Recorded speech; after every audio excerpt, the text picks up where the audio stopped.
Viral ഇൻഫെക്ഷൻസിനെ പറ്റി പറയുകയാണെങ്കിൽ, virus എന്ന് പറയുന്നത് വളരെ സൂക്ഷ്മജീവിയാണ്. വൈറസുകൾക്ക് സ്വന്തമായിട്ട് മൾട്ടിപ്ലിക്കേഷൻ സാധ്യമല്ല. അപ്പോൾ അതുകൊണ്ട് അത് മിക്കവാറും അത് ഒരു ഹോസ്റ്റിനകത്ത് കയറണം, മനുഷ്യനോ അല്ലെങ്കിൽ വേറെ ജീവികളിനകത്ത് കയറി കഴിഞ്ഞിട്ടേ അതിന് മൾട്ടിപ്ലൈ ചെയ്ത് ബാക്കി ആളുകളെ അറ്റാക്ക് ചെയ്യാൻ കഴിയുള്ളൂ. അപ്പോൾ അങ്ങനെയുള്ള വളരെ സാധാരണമായിട്ട് നമ്മൾ ഒ പിയിൽ കണ്ടുവരുന്ന ഒരു വൈറൽ ഇൻഫെക്ഷൻ എന്ന് പറഞ്ഞാൽ അരിമ്പാറ എന്ന് പറയുന്ന അസുഖമാണ്. അരിമ്പാറ എന്ന് പറയുന്നത് ഹ്യൂമൻ പാപ്പിലോമ വൈറസ് എന്ന് പറയുന്ന ഒരു വൈറസാണ് ഈ അരിമ്പാറ ഉണ്ടാക്കുന്നത്. അരിമ്പാറ എല്ലാവരും കണ്ടു കാണും. നല്ല ബെറൂക്കസ് ആയിട്ടുള്ളൊരു ഗ്രോത്ത് സാധാരണ ഇതിൽ കയ്യിലോ ദേഹത്തൊക്കെയാണ് കണ്ടുവരുന്നത്. അപ്പോൾ അത് സാധാരണഗതിയിൽ അത് വലിയ പ്രശ്നങ്ങൾ ഉണ്ടാക്കുന്നതല്ല. ചിലപ്പോൾ അത് കുറച്ച് കഴിയുമ്പോൾ ചികിത്സിക്കാതെ തന്നെ പൊഴിഞ്ഞു പോകാം. ചിലപ്പോൾ ഒരു 5-6 വർഷമൊക്കെ എടുക്കാൻ സാധ്യതയുണ്ട്. പക്ഷേ പ്രശ്നങ്ങൾ ഉണ്ടാക്കുകയാണെങ്കിൽ അത് ചികിത്സിക്കാനായിട്ട് ഒരുപാട് മാർഗ്ഗങ്ങളുണ്ട്. പ്രധാനമായിട്ടും അത് ആ ഭാഗം കുറച്ചെണ്ണമാണെങ്കിൽ അത് കരിച്ച് കളയുന്ന ചികിത്സയാണുള്ളത്. അല്ലെങ്കിൽ ചിലപ്പോൾ ഇമ്മ്യൂണോ മോഡുലേറ്റർ ആയിട്ടുള്ള ഡ്രഗുകൾ ചിലപ്പോൾ കൊടുത്താൽ ചിലപ്പോൾ ശരിയാവാറുണ്ട്. എലിമെൻ്റൽ സിങ്ക് കണക്കുള്ള മരുന്നുകൾ ചിലപ്പോൾ കൊടുക്കാറുണ്ട്. പക്ഷേ നേരത്തെ ഞാൻ പറഞ്ഞ കണക്ക് ഈ അരിമ്പാറ ശരീരത്തിൽ വരുന്നത് സാധാരണ സ്പർശനം കൊണ്ടാണ് അല്ലെങ്കിൽ മുറിവുകൾ കൊണ്ടാണ്. പക്ഷെ ചിലപ്പോൾ ലൈംഗിക രോഗങ്ങളായിട്ടും ഈ അരിമ്പാറ ശരീരത്തിൽ കടന്നു കയറാം. ജനൈറ്റൽ വാർട്ട് എന്ന് പറയുന്നത് അങ്ങനെ വരുന്നതാണ്, ജനൈറ്റൽ വാർട്ട്. അപ്പോൾ ജനൈറ്റൽ വാർട്ട് വരുമ്പോൾ നമ്മൾ ശ്രദ്ധിക്കേണ്ട ഒരു കാര്യം, ചിലപ്പോൾ അങ്ങനെയുള്ള വാർട്ടുകൾ ശ്രദ്ധിക്കാതിരുന്നു കഴിഞ്ഞാൽ, ശരിയായ ഫോളോ അപ്പ് ചെയ്യാതിരുന്നു കഴിഞ്ഞാൽ ചിലപ്പോൾ അത് ഭാവിയിൽ അത് ക്യാൻസറൊക്കെ ആവാനുള്ള ഒരു സാധ്യത ഉണ്ട്. ചില ടൈപ്പ് ഹ്യൂമൻ പാപ്പിലോമ വൈറസ് ചിലപ്പോൾ അത് സ്ക്വാമസ് സെൽ കാർസിനോമ ആവാനുള്ള സാധ്യതയുണ്ട്. അപ്പോൾ അതിന് ശരിയായ ഫോളോ അപ്പ് വേണം. അതുകൊണ്ട് ഞാൻ അത് സൂചിപ്പിച്ചെന്നേ ഉള്ളൂ. ഇത് കൂടാതെ ഉള്ള ഒരു കോമണായിട്ട് നമ്മൾ ഒ പിയിൽ കാണുന്ന ഒരു വൈറൽ ഇൻഫെക്ഷൻ എന്ന് പറയുന്നത് മൊളസ്കം കണ്ടേജിയസ് എന്ന് പറയുന്നത്. സാധാരണ നമ്മൾ പറയുന്നത് വെളുത്ത കുരുക്കൾ നടുക്ക് കുഴിയുള്ള പാലുണ്ണി എന്നാണ് സാധാരണ നമ്മൾ മലയാളത്തിൽ പറയുന്നത്. കുട്ടികളിലാണ് സാധാരണ കണ്ടുവരുന്നത്. പക്ഷേ മുതിർന്നവരിൽ നേരത്തെ പറഞ്ഞ പ്രമേഹ രോഗികളിലോ അല്ലെങ്കിൽ എന്തെങ്കിലും പ്രതിരോധ ശക്തി കുറഞ്ഞ ആൾക്കാർക്ക്, HIV ഇൻഫെക്റ്റഡ് ആൾക്കാർക്കൊക്കെ വളരെ വ്യാപകമായിട്ട് ശരീരത്തിൽ ഇത് മൊളസ്കം കണ്ടേജിയസും വരാൻ സാധ്യതയുണ്ട്. മൊളസ്കം കണ്ടേജിയസും നമുക്ക് ഉള്ളിൽ മരുന്ന് കൊടുത്ത് ചികിത്സിക്കാൻ കഴിയില്ല. അതിന് ലോക്കലായിട്ട് ഡിസ്ട്രക്റ്റ് ചെയ്യുന്ന ട്രീറ്റ്മെൻറ്റാണ് ഉള്ളത്. ഒന്നീ നമുക്ക് ആൽക്കലി കണക്കുള്ള മരുന്നുകൾ ഉപയോഗിക്കാം, ഫീനോൾ കണക്കുള്ള ആസിഡിക് മരുന്നുകൾ ഉപയോഗിക്കാം, അല്ലെങ്കിൽ ഇലക്ട്രോകോട്ടറി ഉപയോഗിക്കാം. പിന്നെയുള്ളത് സർവ്വസാധാരണമായി കാണുന്ന മറ്റൊരു അസുഖം നമ്മൾ നാട്ടിൽ സാധാരണ പറയുന്നത് പല്ലിയുടെ എച്ചം എന്നൊക്കെ പറയുന്ന ഹെർപ്പിസ് സിംപ്ലക്സ് വൈറസ് ഇൻഫെക്ഷൻ. പലരും ശ്രദ്ധിച്ച് കാണും, നമ്മുടെ ചുണ്ടിലും വായിൻ്റെ ചുറ്റുമൊക്കെ ചെറിയ കുമിളകളായിട്ട് വരുന്ന അസുഖമാണ്. അപ്പോൾ ഒരിക്കൽ വന്നു കഴിഞ്ഞാൽ അത് കുറച്ച് കഴിയുമ്പോൾ ചിലപ്പോൾ ഒരു 4 ആഴ്ചയോ 8 ആഴ്ചയോ കഴിയുമ്പോൾ വീണ്ടും വരാം. പക്ഷേ അതിൻ്റെ ഈ റിക്കർ ചെയ്ത് വരുന്നതിൻ്റെ കാലാവധി കൂടി വരും. ആദ്യം 4 ആഴ്ച വരുന്നത് കുറച്ച് കഴിയുമ്പോൾ 8 ആഴ്ച വരും, കുറച്ച് കഴിയുമ്പോൾ 6 മാസമാകും, കുറച്ച് കഴിയുമ്പോൾ അത് ഡിസപ്പിയർ ചെയ്യും. അപ്പോൾ ഇത് ഉണ്ടാക്കുന്നത് ഹെർപ്പിസ് സിംപ്ലക്സ് വൈറസ് അല്ലെങ്കിൽ HSV1 എന്ന് പറയുന്നത് ഒരു വൈറസാണ്. രോഗാണു ബാധിതരായ ഒരാളിൽ നിന്നായിരിക്കും ഇത് പകരുന്നത്. വളരെ ക്ലോസ് കോണ്ടാക്റ്റ് വഴിയോ ലൈംഗിക ബന്ധം വഴിയോ അതൊക്കെ പകരാൻ സാധ്യതയുണ്ട്. അല്ലാതെയും വരാം. എപ്പോഴും HSV1 എന്ന് പറഞ്ഞാൽ ലൈംഗിക ബന്ധം വഴി മാത്രമല്ല വരുന്നത്, കോണ്ടാക്റ്റ് വഴിയും വരാം. പക്ഷേ നേരെ മറിച്ച് HSVയുടെ ടൈപ്പ് 2 വൈറസ് ഉണ്ടാക്കുന്ന വൈറസ് ഹെർപ്പിസ് ജെനിറ്റാലിസ് എന്ന് പറയുന്ന ലൈംഗിക രോഗമാണ് യൂഷ്വലി ഉണ്ടാക്കുന്നത്. അപ്പോൾ അതിനും നമുക്ക് ഇമ്മീഡിയറ്റ് ആയിട്ടുള്ളൊരു കോംപ്ലിക്കേഷൻസ് ഈ 2 അസുഖങ്ങൾക്കും ഇല്ല. പക്ഷേ പ്രതിരോധ ശക്തി കുറഞ്ഞവരിൽ ഈ അസുഖം വരുമ്പോൾ, പ്രത്യേകിച്ച് ഇൻഫൻസ് അല്ലെങ്കിൽ നിയോനേറ്റ്സ്, നവജാത ശിശുക്കളിൽ ഈ ഇൻഫെക്ഷൻ പടരുകയാണെങ്കിൽ അവർക്ക് പ്രതിരോധ ശക്തി വളരെ കുറവാണ്. അവർക്ക് ഈ ഹെർപ്പിസ് സിംപ്ലക്സ് വൈറസ് ശരീരം മൊത്തം പടരുന്ന ഡിസമിനേറ്റഡ് ഹെർപ്പിസ് സിംപ്ലക്സ് വൈറസ് ആയിട്ട് ഇൻഫെക്ഷനായിട്ട് മാറാനായിട്ട് ഒരു സാധ്യതയുണ്ട്. അത് ഗുരുതരമായ ഒരു രോഗാവസ്ഥയായിട്ട് മാറി ചിലപ്പോൾ എൻകഫലൈറ്റിസ്, മെനിഞ്ചൈറ്റിസ് അങ്ങനെയുള്ള കോംപ്ലിക്കേഷൻസൊക്കെ ആയി മാറാനായിട്ട് സാധ്യതയുണ്ട്.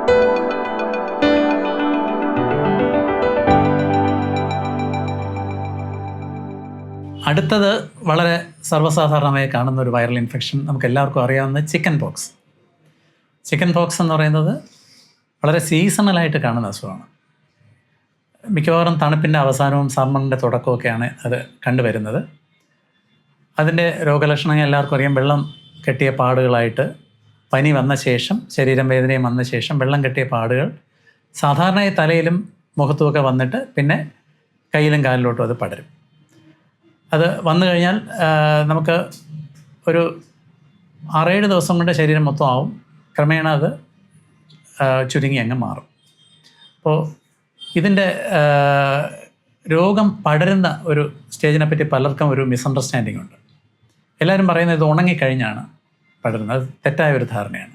ചിക്കൻ പോക്സ് രോഗം പകരുന്നത് ഈ കുമിളകൾ വരുന്നതിന് 2 ദിവസം മുമ്പേ പടർന്നു തുടങ്ങും.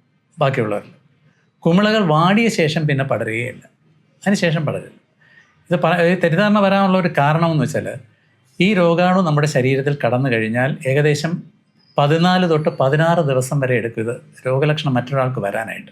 അപ്പോൾ ആ ഒരു കാലാവധി ഉള്ളതുകൊണ്ടാണ് ഈ ഒരു സംശയം ആളുകൾക്ക് ഉണ്ടാകുന്നത്. ചിക്കൻ പോക്സിനെ സംബന്ധിച്ചിടത്തോളം കുട്ടികളിൽ സാധാരണഗതിയിൽ ഇത് അധികം പ്രശ്നങ്ങൾ ഉണ്ടാക്കാറില്ല. അവർക്ക് സാധാരണ ഒരു ഇൻഫെക്ഷനായിട്ട് പോകും. മുതിർന്നവരിലും പ്രായമായവരിലും നേരത്തെ പറഞ്ഞ പ്രതിരോധ ശക്തി കുറഞ്ഞവരിലും ഇതിന് നമ്മൾ ആൻറ്റി വൈറൽ ട്രീറ്റ്മെൻറ്റ് കൊടുക്കുന്നതാണ് നല്ലത്.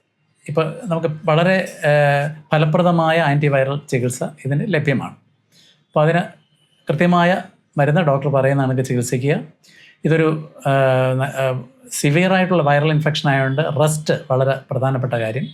2 കാര്യം കൊണ്ടാണ് റെസ്റ്റ് പറയുന്നത്. ഒന്ന്, പേഷ്യൻറ്റിന് കോംപ്ലിക്കേഷൻസ് വരാതിരിക്കാൻ. മറ്റൊന്ന്, പേഷ്യൻ്റ് നമ്മൾ പുറത്ത് പോയി മറ്റൊരാൾക്ക് ഇൻഫെക്ഷൻ വരാതിരിക്കാൻ. ഈ 2 കാര്യങ്ങൾ കൊണ്ട് നമ്മൾ റെസ്റ്റ് അഡ്വൈസ് ചെയ്യും. ഒരാഴ്ചയെങ്കിലും റെസ്റ്റ് എടുക്കേണ്ടി വരും. ചിക്കൻ പോക്സ് ഒരിക്കൽ വന്നു കഴിഞ്ഞാൽ സാധാരണഗതിയിൽ റിപ്പീറ്റ് ചെയ്ത് വരുന്നത് ഹെർപ്പിസ് സോസ്റ്റർ എന്ന് പറഞ്ഞാൽ വേറൊരു അസുഖമാണ്. ഹെർപ്പിസ് സോസ്റ്റർ എന്ന് പറഞ്ഞാൽ ഇതേ അസുഖം തന്നെയാണ്. കാരണം നമ്മുടെ ചിക്കൻ പോക്സ് വൈറസ് തന്നെ നമ്മൾ പറയുന്നത് ഒരു ഡോർമൻറ്റ് വൈറസായിട്ട് നമ്മുടെ ബോഡിയിൽ നിൽക്കും. സാധാരണ ചിക്കൻ പോക്സ് ഒക്കെ ഉണങ്ങിക്കഴിഞ്ഞാലും നമ്മുടെ ഞരമ്പുകളിൽ ഗാംഗ്ലിയോൺസ് ഉണ്ട്, ഡോർസൽ റൂട്ട് ഗാംഗ്ലിയോൺ. അവിടെ ഇതിൻ്റെ വൈറസ് ഉറങ്ങിക്കിടക്കും. പേഷ്യൻറ്റിന് ഏതെങ്കിലും തരത്തിലുള്ള പ്രതിരോധ ശക്തി കുറയുകയോ സ്ട്രെസ് ഉണ്ടാവുകയോ ഒക്കെ ചെയ്യുമ്പോൾ ഈ വൈറസുകൾ നമ്മുടെ ഞരമ്പുകളിൽ കൂടി സ്കിന്നിൽ വരും. ഞരമ്പിൽ കൂടെ വരുമ്പോൾ ഒരു സെഗ്മെൻറ്റിലാണ് യൂഷ്വലി വരുന്നത്. അപ്പോൾ അതുകൊണ്ട് ആ ഒരു സെഗ്മെൻറ്റിൽ മാത്രം, ഒരു സൈഡിൽ മാത്രം, സാധാരണ രീതിയിൽ അത് നെഞ്ചിൻ്റെ സൈഡിലാണ് സാധാരണ ഇതിൽ വരുന്നത്. വെള്ളം കെട്ടിയുന്ന ചിക്കൻ പോക്സ് വരുന്ന കണക്കുള്ള പാടുകൾ തന്നെ കണ്ടുവരും, ഗ്രൂപ്പായിട്ട് കാണും.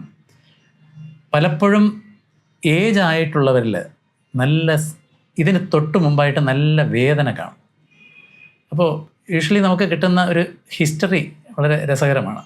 ഈ വേദന വരുമ്പോൾ ആളുകൾ ലേപനങ്ങൾ പുരട്ടും.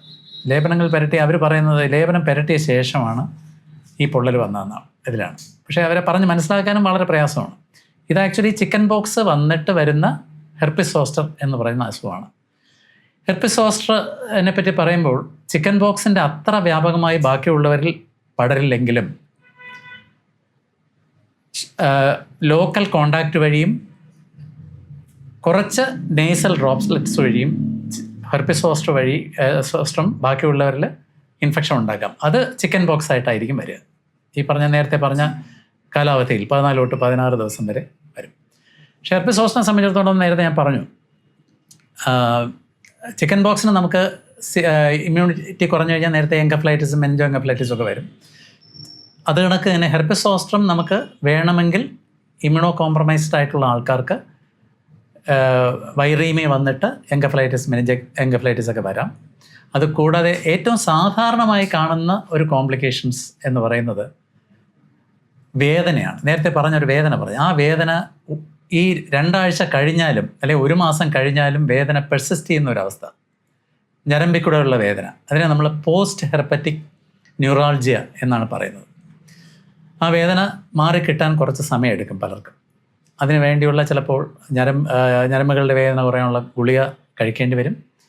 ഒരു ഡെർമറ്റോളജിസ്റ്റിനെ കണ്ട് കുറഞ്ഞില്ലെങ്കിൽ ചിലപ്പോൾ നമുക്ക് ന്യൂറോളജിസ്റ്റിനെ കണ്ട് ചിലപ്പോൾ അതിൻ്റെ മരുന്നുകളൊക്കെ ചിലപ്പോൾ കഴിക്കേണ്ടി വരും. അതാണ് അതിൻ്റെ കോംപ്ലിക്കേഷൻസ് എന്ന് പറയുന്നത്. ഇത് കൂടാതെ സാധാരണ ഇതല്ല, നേരത്തെ ഞാൻ പറഞ്ഞു, ലൈംഗിക രോഗങ്ങളും ചിലപ്പോൾ വൈറൽ ഇൻഫെക്ഷനായിട്ട് വരാം. HIV, നമ്മൾ വളരെ സാധാരണമായിട്ട് കേൾക്കുന്ന ഒരു പദമാണ് HIV ഇൻഫെക്ഷൻ. HIV ഇൻഫെക്ഷനും വൈറൽ ഇൻഫെക്ഷനാണ്. അതൊരു ലൈംഗിക രോഗമായിട്ട് വന്ന് ശരീരത്തേക്ക് ബാധിക്കാൻ സാധ്യതയുണ്ട്. അതിനെപ്പറ്റി ഞാൻ കൂടുതലായിട്ട് പ്രതിപാദിക്കുന്നില്ല, അത് ഒരു ദിവസം തന്നെ സംസാരിക്കാൻ പറ്റിയ ഒരു വിഷയമായുണ്ട്. അടുത്തതായിട്ട് എനിക്ക് പറയാനുള്ളത് പൂപ്പൽ രോഗങ്ങളെ പറ്റിയാണ്. പൂപ്പൽ രോഗങ്ങൾ അതല്ലെങ്കിൽ ഫംഗൽ ഇൻഫെക്ഷൻസ് എന്ന് പറയുന്നത്. അപ്പോൾ ഫംഗസ് എന്ന് പറയുന്നത് ഒരു പാരസൈറ്റാണ്. അത് നമ്മുടെ ചർമ്മത്തിൽ 2 തരത്തിലാണ് സാധാരണഗതിയിൽ ബാധിക്കുന്നത്. ഒന്ന് സൂപ്പർഫിഷ്യൽ ഫംഗൽ ഇൻഫെക്ഷൻ, ചർമ്മത്തിൻ്റെ ഉപരിതലത്തിൽ കെരാറ്റനൈസ്ഡ് ടിഷ്യൂവിൽ മാത്രം ബാധിക്കുന്ന ഇൻഫെക്ഷൻ. രണ്ടാമത്തത് ഡീപ്പായിട്ടുള്ള ഫംഗൽ ഇൻഫെക്ഷൻസ്. ഇതിൽ ഡീപ്പ് ഫംഗൽ ഇൻഫെക്ഷൻ അത്ര സാധാരണമായിട്ടുള്ളൊരു അസുഖമല്ല. പക്ഷേ സൂപ്പർഫിഷ്യൽ ഫംഗൽ ഇൻഫെക്ഷൻസ് എന്ന് പറയുന്നത്, പൂപ്പൽ രോഗം എന്ന് പറയുന്നത് വളരെ സാധാരണമായി എല്ലാവർക്കും അറിയാവുന്നത് തന്നെയാണ്. ഒന്നാമത്തെ ഫംഗൽ ഇൻഫെക്ഷൻ എന്ന് പറഞ്ഞാൽ ചുണങ്ങ് അല്ലെങ്കിൽ തേമൽ എന്ന് പറയുന്ന ഇൻഫെക്ഷൻ. പിറ്റിലോസ്പോറം ഒവൈൽ എന്ന് പറഞ്ഞ ഒരു ഫംഗസാണ് അത് ഉണ്ടാക്കുന്നത്. സാധാരണഗതിയിൽ ഇതിന് കുറച്ചൊരു ജനറ്റിക് എലിമെൻ്റ് ഉണ്ട്, ചിലരിൽ ഇത് കൂടുതലായിട്ട് കാണും. ഈ പിറ്റിലോസ്പോറം ഒവൈൽ എന്ന് പറഞ്ഞ ഫംഗസ് നമ്മുടെ ശരീരത്തിൽ നേരത്തെ ഞാൻ പറഞ്ഞ കണക്ക് നോർമൽ ഫ്ലോറയായിട്ട് കാണുന്നുണ്ട്. ചിലരിൽ മാത്രമേ അത് രോഗാണുവായിട്ട് മാറി രോഗലക്ഷണങ്ങൾ കാണിക്കൂ. രോഗലക്ഷണങ്ങൾ വരുമ്പോൾ വെളുത്ത അല്ലെങ്കിൽ ചുവന്ന, ചിലപ്പോൾ ചൊറിച്ചിലുള്ള, പ്രത്യേകിച്ച് വിയർക്കുമ്പോൾ കൂടുതൽ ചൊറിച്ചിലുള്ള പാടുകളായിട്ടാണ് ഇത് കാണുന്നത്. ശരീരത്തിൽ ഏത് ഭാഗത്ത് വേണോ വരാം. വളരെ ഗുരുതരമായ പ്രശ്നങ്ങളൊന്നും സാധാരണഗതിയിൽ ഈ ചുണങ്ങോ അല്ലെങ്കിൽ ഉണ്ടാക്കാറില്ല. പക്ഷേ സർജറി വേണ്ട ഘട്ടങ്ങളിൽ, പ്രത്യേകിച്ച് ഹൃദയത്തിൻ്റെ സർജറി, നമ്മുടെ തൊറാസിക് സർജറിയിലൊക്കെ തുറന്നുള്ള സർജറിയാണ് ചെയ്യുന്നത്. ആ സമയത്ത് നമ്മൾ ചുണങ്ങൊക്കെ ഉണ്ടെങ്കിൽ തീർച്ചയായിട്ടും അത് ചികിത്സിച്ചിട്ടേ ചെയ്യാൻ പാടുള്ളൂ. കാരണം അല്ലെങ്കിൽ അത് ബ്ലഡിൽ കടന്ന് ഫംഗൽ സെപ്റ്റിസീമിയക്ക് ആവാനായിട്ടുള്ളൊരു സാധ്യത ഉണ്ട്. അപ്പോൾ ഇത് രണ്ടുമാണ് സൂപ്പർഫിഷ്യൽ ഫംഗൽ ഇൻഫെക്ഷനായിട്ട് പറയാനുള്ളത്. ഡീപ്പ് ഫംഗൽ ഇൻഫെക്ഷൻസ് ഞാൻ പറഞ്ഞു അത്ര സാധാരണമല്ല. പലപ്പോഴും എന്തെങ്കിലും ഇഞ്ചുറി വന്നിട്ടാണ്, ഇപ്പോൾ കൂടുതലും നമ്മൾ കൃഷി ചെയ്യുന്നവരിലാണ് ഇത് കാണുന്നത്. ഇഞ്ചുറി വന്നിട്ട് വരുന്ന അസുഖങ്ങളാണ് മൈസറ്റോമ കണക്കുള്ള അസുഖങ്ങൾ, അല്ലെങ്കിൽ ക്രോമോബ്ലാസ്റ്റോമൈക്കോസിസ് എന്നൊക്കെ പറഞ്ഞാൽ അരിമ്പാറാണൊക്കെയുള്ള, ആദ്യം കണ്ടാൽ അരിമ്പാറാണൊക്കെ തോന്നുന്നു, അങ്ങനെയുള്ള അസുഖങ്ങളാണ് സാധാരണ ഡീപ്പ് ഫംഗൽ ഇൻഫെക്ഷൻ്റെ കൂടെ വരുന്നത്. ഇത് കഴിഞ്ഞാൽ പിന്നെ പറയാനുള്ളത് പാരസൈറ്റിക് ഇൻഫെസ്റ്റേഷൻസിനെ പറ്റിയാണ്. പാരസൈറ്റിക് ഇൻഫെസ്റ്റേഷൻസിൻ്റെ വളരെ സാധാരണമായി നമ്മൾ കാണുന്നത് പേനുകൾ, തലയിൽ പേന് വരുന്ന, ഇല്ലാത്ത കുട്ടികളെ നമ്മൾ കണ്ടിട്ടേ ഇല്ല, വലിയവരും മുതിർന്നവരും എല്ലാം കാണാറുണ്ട്. അപ്പോൾ അതുണ്ടാക്കുന്നത് ഈ പറയുന്നത് കണക്ക് ഒരു ലൈസ് എന്ന് പറയുന്ന ഒരു എക്ടോ പാരസൈറ്റാണ്. അപ്പോൾ അത് നമ്മുടെ തലയിൽ വരുന്നതിനെ വരാം, ശരീരത്തിൽ വരാം, അല്ലെങ്കിൽ നേരത്തെ പറഞ്ഞ കണക്ക് ജനനേന്ദ്രിയങ്ങൾ ലൈംഗിക അസുഖമായിട്ട് അങ്ങനെയും വരാം. പ്യൂബിക് ലൈസ് എന്നാണ് അതിനെ പറയുന്നത്. ഹെഡ് ലൈസ് വരാം, ബോഡി ലൈസ് വരാം, അല്ലെങ്കിൽ നമ്മുടെ പ്യൂബിക് ലൈസ് വരാം. അപ്പോൾ ഇതിൻ്റെ ഒരു കോംപ്ലിക്കേഷൻസ് എന്ന് പറയുന്നത് മിക്കവാറും ചൊറിഞ്ഞടത്ത് നേരത്തെ പറഞ്ഞ പയോഡർമാണക്കായി അതിൻ്റെ കോംപ്ലിക്കേഷൻസാണ് യൂഷ്വലി വരുന്നത് ഏത് ഏരിയയിൽ വന്നു കഴിഞ്ഞാൽ. അപ്പോൾ അതിൻ്റെ ശരിയായ ചികിത്സ എന്ന് പറയുന്നത് സാധാരണ ഇതിൽ നമ്മൾ ഐവറമെക്ടോൾ കണക്കുള്ള ലേപനങ്ങൾ കൊടുക്കാം. അത് പക്ഷേ ശരിയായ ഫിഷോഗറിനെ കണ്ട് തന്നെ ചികിത്സ എടുക്കണം. പക്ഷേ മിക്കവാറും സംഭവിക്കുന്നത് പേനുകളുടെ ചികിത്സ നമ്മൾ നിരന്തരം ചെയ്യേണ്ടി വരും. കാരണം കുട്ടികൾക്കൊക്കെ പെയിൻ്റെ ഇൻഫെസ്റ്റേഷൻ വന്നു കഴിഞ്ഞാൽ ചികിത്സിച്ച് കഴിഞ്ഞാൽ സ്കൂളിൽ പോകുമ്പോൾ വീണ്ടും ഒരു റീഇൻഫെസ്റ്റേഷൻ വരാനായിട്ടുള്ള സാധ്യതയുണ്ട്. മറ്റൊരു പാരസൈറ്റിക് ഇൻഫെസ്റ്റേഷൻ എന്ന് പറയുന്നത് സ്കേബിസ് എന്ന് പറയുന്ന ഒരു വളരെ സാധാരണമായി ഹോസ്റ്റലുകളിൽ, കുട്ടികളുടെ ഹോസ്റ്റലുകളിൽ കാണുന്ന അസുഖങ്ങളാണ്. പിന്നെ അത് ഒരാളിൽ നിന്ന് മറ്റൊരാളിലേക്ക് പകരാൻ ഏകദേശം 1 മാസം സമയമെടുക്കും. അതിൻ്റെ രോഗലക്ഷണങ്ങൾ എന്ന് പറയുന്നത് അതീവമായ ചൊറിച്ചിൽ, എപ്പോഴും ചൊറിച്ചിലായിരിക്കും. രാത്രിയാണ് കൂടുതലായിട്ട് ചൊറിച്ചിൽ വരുന്നത്. ലക്ഷണങ്ങൾ കൂടുതലായിട്ട് ചുവന്ന കുരുക്കൾ അല്ലെങ്കിൽ പഴുത്ത കുരുക്കൾ വിരലിൻ്റെ ഇടയിൽ, കക്ഷത്ത്, പൊക്കിൾ ഭാഗത്ത്, തുടയിൽ, ജനനേന്ദ്രിയങ്ങളിൽ, ഈ ഭാഗങ്ങളിലൊക്കെ കാണും. ഒരാൾക്ക് വീട്ടിൽ വന്നു കഴിഞ്ഞാൽ ശരിയായ അകലം പാലിച്ചില്ലെങ്കിൽ വീട്ടിലുള്ള മറ്റംഗങ്ങൾക്ക് വരാൻ സാധ്യതയുണ്ട്. തോർത്ത് ഷെയർ ചെയ്യുന്ന വഴി, അല്ലെങ്കിൽ ആ ബെഡിൽ പോയി കിടക്കുന്നത് വഴി, വസ്ത്രങ്ങൾ ഷെയർ ചെയ്യുന്ന വഴി, ഇതുവഴിയൊക്കെ സ്കേബിസ് പടരാനുള്ള സാധ്യത. അത് കാരണമാണ് ഈ ഹോസ്റ്റലുകളിൽ മിക്കവാറും പടരുന്നത്. ഇവരെല്ലാം അങ്ങോട്ടും ഇങ്ങോട്ടും പലപ്പോഴും വസ്ത്രങ്ങൾ കൈമാറും, തോർത്തുകൾ ഷെയർ ചെയ്യും. അപ്പോൾ ഒരു ഹോസ്റ്റലിലൊക്കെ ഇത് പൊട്ടിപ്പുറപ്പെട്ടാൽ എല്ലാവരും ചികിത്സിക്കണം. എല്ലാവരും ചികിത്സിക്കുന്നവരെ ഈ അസുഖം അങ്ങോട്ടും ഇങ്ങോട്ടും പിങ് പോങ് ഇൻഫെക്ഷൻ നമ്മൾ പറയും, അങ്ങോട്ടും ഇങ്ങോട്ടും കൊടുത്തുകൊണ്ടിരിക്കുക.